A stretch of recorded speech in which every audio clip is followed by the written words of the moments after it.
Movie के शुरुआत में हम ह्यूनजू नाम की एक लड़की को देखते हैं जो सो रही थी, और जब ह्यूनजू गहरी नींद में थी तभी कोई उसका कंबल खींच लेता है, जिससे उसकी आंख खुल जाती है, और जैसे ही वो देखने के लिए उठती है तभी कोई पीछे से उसके बालों को पकड़कर उसे बिस्तर पर पटक देता है। और तभी हम देखते हैं कि ऐसा करने वाला कोई और नहीं बल्कि खुद उसका बाप था।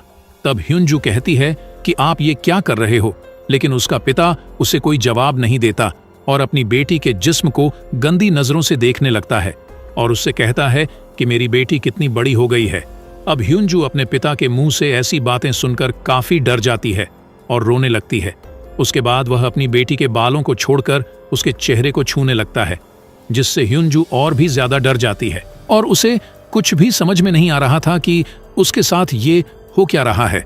फिर तभी उसके पिता वहां से चले जाते हैं। उसके बाद अगले दिन ह्यूनजू की माँ खाना बना रही होती है। तभी ह्यूनजू यहाँ सोच रही थी कि पिछली रात जो उसके साथ हुआ क्या वह उसकी माँ को बताना चाहिए। इसी दौरान उसकी बहन सोनवू भी अपने कमरे से नीचे आ जाती है और साथ ही उसका भाई भी ब्रेकफास्ट करने के लिए आकर बैठ जाता है। तभी उसके पिता भी ब्रेकफास्ट के लिए यहाँ पर आ जाते हैं और ऐसा बिहेव करते हैं कि जैसे पिछली रात उन्होंने कुछ किया ही ना हो, जिसे देखकर ह्यूनजू सोचती है कि कल रात तो ये मुझे बुरी नजरों से देख रहे थे और आज ये इतने अनजान क्यों बन रहे हैं। इसीलिए ह्यूनजू उठकर वहां से चली जाती है। तभी यहाँ पर उसकी माँ आकर खाना टेबल पर जोर से पटकती है। यहाँ किसी को भी समझ में नहीं आ रहा था कि यहाँ क्या हो रहा है। फिर यहाँ उनकी माँ अजीब तरह से खाना खाने लगती है, जैसे कि वह कई दिनों से भूखा हो। तब उनकी ऐसी हरकतें देखकर उनके बच्चे डरने लगते हैं और उसका बेटा भी खाने को उगल देता है और कहता है कि खाने में बहुत नमक है। पर तभी उनकी माँ उसी खाने को उठाकर पागलों की तरह खाने लगती है। फिर वो अपना खाया हुआ खाना अपने बेटे को भी खाने के लिए कहती है, लेकिन वो नहीं खाना चाहता था, इसीलिए वो अपने पिता की तरफ देखने लगता है। तब उसके पिता कहते हैं कि तुम नहीं खाना चाहते हैं तो मत खाओ, जिसे सुनकर उनकी माँ उनके पिता को गुस्से से देखने लगती है और प्लेट्स को नीचे फेंक देती है, जिससे बच्चे बहुत ज्यादा डर जाते हैं। और उनकी माँ उनसे कहती है कि जो भी मैं बनाती हूँ उसे चुपचाप खा लिया करो। ये कहकर वो काफी जोर से चिल्लाने लगती है, जिसे देखकर उसका बेटा डरकर रोने लगता है। लेकिन अब सवाल ये है कि उनके साथ ये सब हो क्या रहा है। दरअसल वह लोग जब से नए घर में शिफ्ट हुए हैं उनके साथ ऐसे ही अजीब सी चीजें हो रही हैं और उनके पिता हर रात अपनी बेटी के कमरे में जाकर अजीबोगरीब हरकतें करता है। फिर उसके बाद जब सोनवू नहा रही थी तभी उसके पास कोई आकर खड़ा हो जाता है। जब वो शीशे को साफ करती है तो वो डर जाती है। उसकी बहन उसे डरा देती है। उसके बाद वो दोनों अपने कमरे में आती है। तब ह्यूनजू अपनी बहन को अपने पिता के बारे में बताती हैं कि कैसे हर रात वह उसके कमरे में आकर अजीबोगरीब हरकतें करते हैं, जिसे सुनकर सोनवू काफी हैरान हो जाती है कि उसके पिता ऐसा कैसे कर सकते हैं। तभी उनके पिता भी वहां पर आ जाते हैं, जो उनकी बातों को सुन लेते हैं, जिसके बाद वो वहां से एक चाकू उठाकर उनके ऊपर हमला करने की कोशिश करते हैं। पर सोनवू उन्हें धक्का देकर वो दोनों बहनें वहां से भाग जाती है।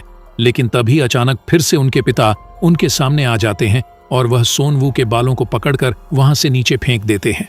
तब वह सीढ़ियों में गिरकर वहीं बेहोश हो जाती है। तभी उसकी बहन ह्यूनजू डरकर वहां से भाग जाती है और एक जगह पर आकर छुप जाती है। तब उसके पिता एक हथौड़ा लेकर उसे ढूंढने लगते हैं। फिर वही दूसरी तरफ सोनवू को भी होश आ जाता है और वह अपनी बहन को ढूंढने लगती है।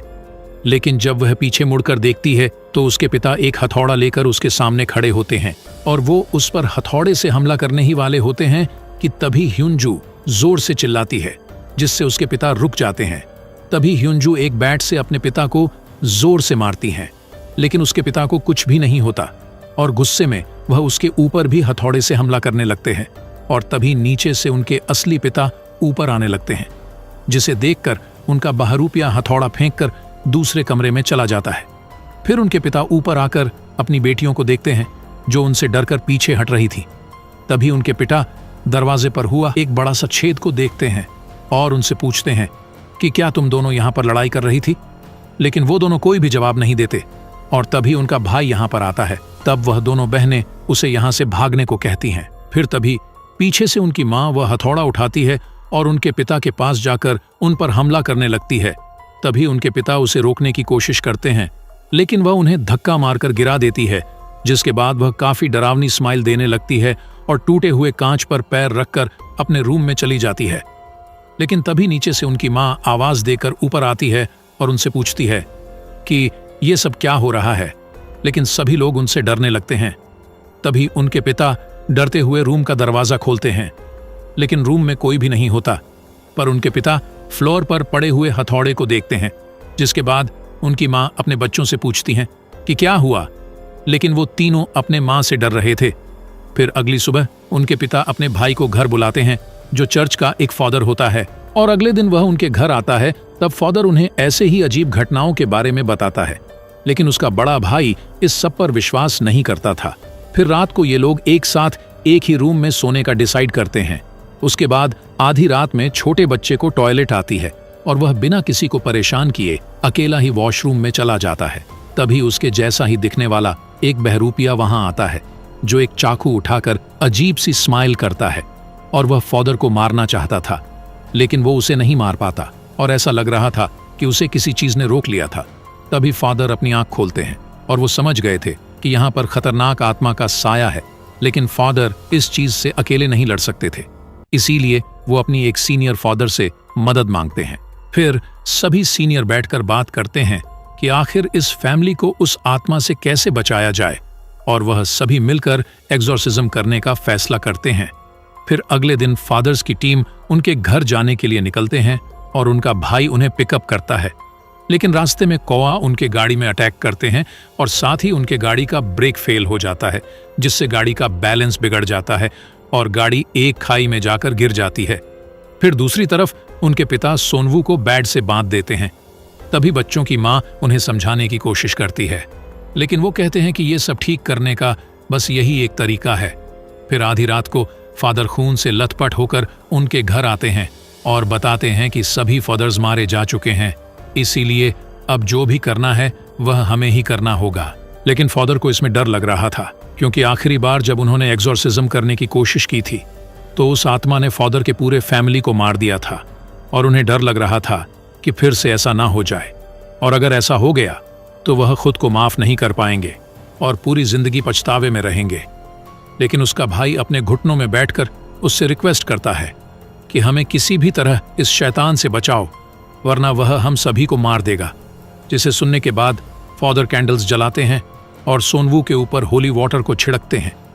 तब सोनवू चिल्लाने लगती है और उसे कुछ भी समझ में नहीं आ रहा था कि उसके साथ क्या हो रहा है। उसके बाद फादर सोनवू के सीने पर एक क्रॉस रख देता है और उसे एक छड़ी से मारने लगता है। तब सोनवू दर्द से चिल्लाने लगती है और उनसे पूछती है कि वह उसके साथ ऐसा क्यों कर रहे हैं। तभी फादर अपने भाई से कहता है कि क्या तुम अभी भी ये सब जारी रखना चाहते हो, जिस पर वह अपनी बेटी का पैर कस के पकड़ता है ताकि वो हिल ना पाए। फिर फादर उसको छुरी से जोर जोर से मारने लगता है। तब सोनवू काफी चिल्लाती है और रोने लगती है, जिसे देखकर उसके पिता भी रोने लगते हैं, और फादर अलग अलग छड़ी निकालकर उसे मारते ही जा रहे थे। तब सोनवू दर्द के कारण बेहोश हो जाती है, और वहीं दूसरी तरफ जहां एक्सीडेंट हुआ था वहां पुलिस पहुंच जाती है, और हम देखते हैं कि उन फादरों के साथ उसका भाई भी बेहोश पड़ा हुआ था। इसका मतलब घर में जो आदमी है वो उसका भाई नहीं बल्कि खुद ही शैतान है, जो कि लगातार सोनवू को पीट रहा था। अब सोनवू की मां से यह सब बर्दाश्त नहीं होता, इसीलिए वो फादर को उसे मारने से रोकने लगती है और अपने पति से कहती है कि ऐसा करने से अच्छा तो हम एक साथ ही मर जाएं। लेकिन वो अपनी पत्नी को धक्का मार देता है और अपने भाई से एक्सोर्सिज्म जारी रखने के लिए कहता है। तभी उसकी पत्नी उससे कहती है कि तुम डरपोक हो जो गलत का साथ दे रहे हो, जिससे पति को गुस्सा आ जाता है और अपनी पत्नी का गला दबाने लगता है।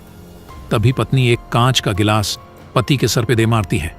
तब वो भी अपनी पत्नी को दीवार पर पटक देता है, जिससे वो बेहोश हो जाती है। तभी वो अपने भाई की तरफ देखता है जो अजीब तरह से हंस रहा था, इसीलिए वह शैतान पर भी हमला करता है, लेकिन वह उसे मारकर नीचे गिरा देता है। और जैसे ही वह शैतान उसको मारने वाला होता है कि तभी असली फादर यहाँ पर पहुंच जाते हैं और कुछ मंत्र पढ़ने लगते हैं, जिससे वह आत्मा यहाँ से चली जाती है। उसके बाद सोनवू स्टोरेज रूम की तरफ जाने लगती है, जो काफी बुरी तरह से जख्मी थी, और अपने पिता की तरफ देखते हुए पूछती है कि तुमने मुझे इतनी बुरी तरह मारने क्यों दिया। तभी फादर सोनवू के सामने एक मिरर रखते हैं, जिससे सोनवू के शरीर से वह शैतान निकल जाता है। तब फादर उस शैतान को अपने शरीर के अंदर ले लेता है और अपने भाई से उसे मारने के लिए बोलता है, जिस पर उसका भाई टूटा हुआ क्रॉस उसके सीने में घुसा देता है, जिससे वह फादर और वह शैतान एक साथ दोनों मारे जाते हैं। और इसी के साथ ये मूवी यहीं पर खत्म हो जाती है।